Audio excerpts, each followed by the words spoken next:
شاني. أنا القرآن رباني وعلى في الورى شاني. أنا القرآن أدبني. أنا القرآن نقاني. N'oublions pas qu'on a rappelé l'éthique face à l'information. C'est-à-dire, le Coran nous invite, in ja'akum fasiqun binaba'in, qu'on a des informations, surtout des informations capitales, des informations très importantes. Donc, c'est des informations très précieuses. Donc, il faut pas être dans une attitude de précipitation, prendre le temps de jauger avant de juger, de vérifier nos sources d'information, d'authentifier le contenu de l'information et de regarder aussi les conséquences à travers la transmission de l'information. Donc, cette même information, le Coran ici nous dit clairement, à travers cet épisode dramatique qu'on va voir, c'est que l'un des dangers réels de l'information, c'est qu'il risque toujours de déstabiliser les relations humaines et qui peut même amener à des ruptures des relations.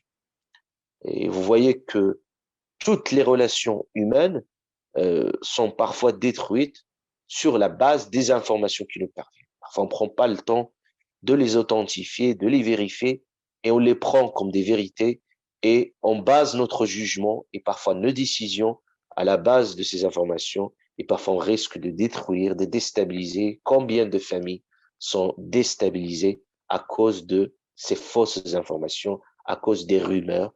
Combien d'équerres ils sont déclenchés à cause de quelques mots, propos qui sont irresponsables. Et d'ailleurs, cette sourate-là nous montre aussi l'importance de la parole. C'est-à-dire, et la parole est une responsabilité. Donc, il faut user avec beaucoup de prudence quand on dit des choses. Donc, il faut les dire avec beaucoup de soin et délicatesse, parce que c'est très important que nous puissions avoir cette attitude et que, regardant qu'on va arriver à une situation dramatique, comme je viens de le dire, à travers des propos qui sont tenus, qui ne sont pas responsables, et parfois même sur la base des informations qui sont fausses. Donc, Allah subhanahu wa ta'ala va nous montrer dans cette sourate que la relation, même entre croyants, ça veut dire les croyants ne font pas exception. Donc, toute relation humaine, quand il arrive à ce stade, Allah subhanahu wa ta'ala il dit dans ce verset coranique, ici, deux groupes de croyants se combattent. Ça veut dire un combat. Et quand on parle du combat, ça veut dire qu'il y a l'usage de la violence. Et quand on parle de l'usage de la violence entre deux groupes de croyants, ça veut dire tout simplement que la relation est complètement rompue. Donc, la relation est rompue et parfois, quand on analyse les guerres, les conflits, parfois ils sont basés sur des fausses informations ou sur des rumeurs.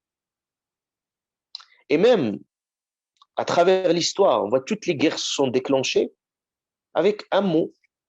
Même les Arabes, ils disaient awwalul harbi kalam, ils disaient la guerre commence par un discours.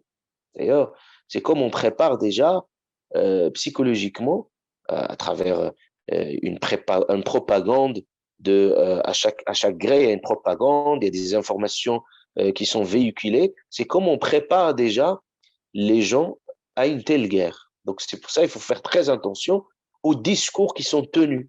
Parce que ce discours-là, soit son discours pacifique, soit dans des discours guerriers. C'est-à-dire, quand on est dans l'insulte, on est dans la médisance, on est dans la diabolisation de l'autre. C'est tout simplement, quand on diabolise l'autre, on le déshumanise et on arrive à un point de rupture où à ce moment-là, tout est permis. Ça veut dire que cette personne-là, c'est à éliminer l'ennemi à abattre.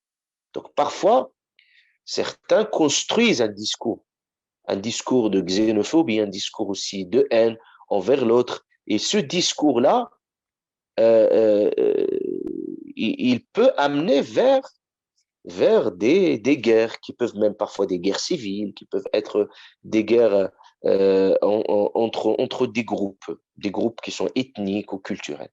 Donc c'est très important que nous puissions comprendre cet aspect.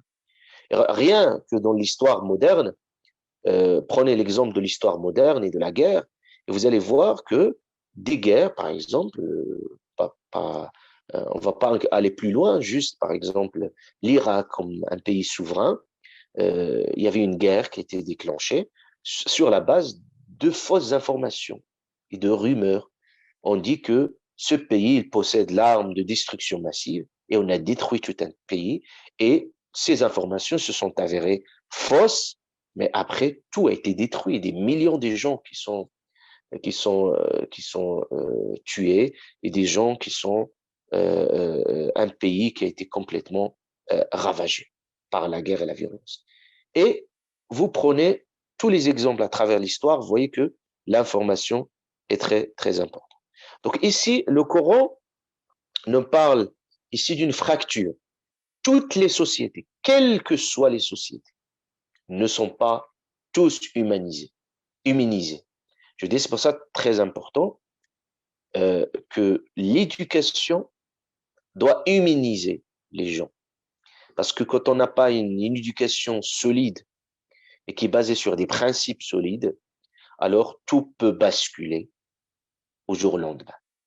C'est-à-dire, il suffit d'un point de déclenchement et puis tout se déclenche et on peut aller commettre le pire et aller vers l'extrême, même l'extrême violence. Donc la violence, ça commence déjà par la violence verbale dans les propos.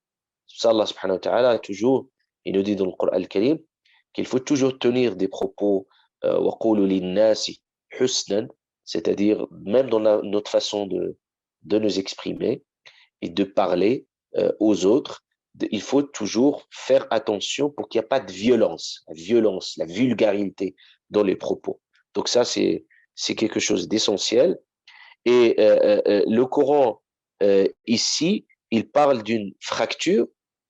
Comme je le dis, dans n'importe quelle société, il peut y avoir des fractures, on parle d'une fracture sociale, c'est-à-dire même au sein même de la même société, on peut avoir des scissions dans une société donnée sur des critères.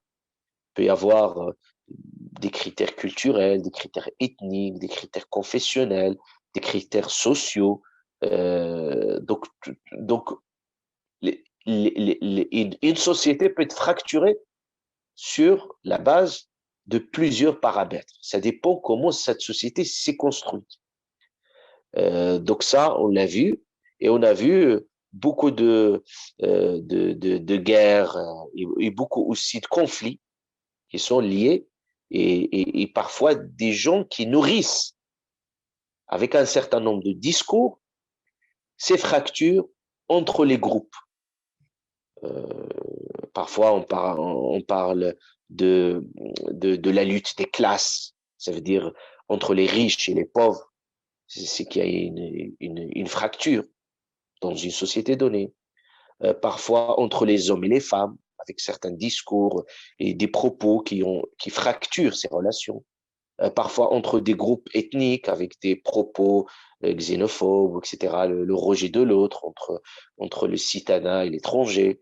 Et parfois, entre des groupes ethniques, entre des groupes qui appartenaient à certaines religions par rapport à d'autres, et parfois des luttes confessionnelles, c'est-à-dire au sein de la même religion, comme on l'a vu à travers les protestants, les catholiques, les chiites, etc., les sunnites, et qu'on retrouve également dans d'autres luttes.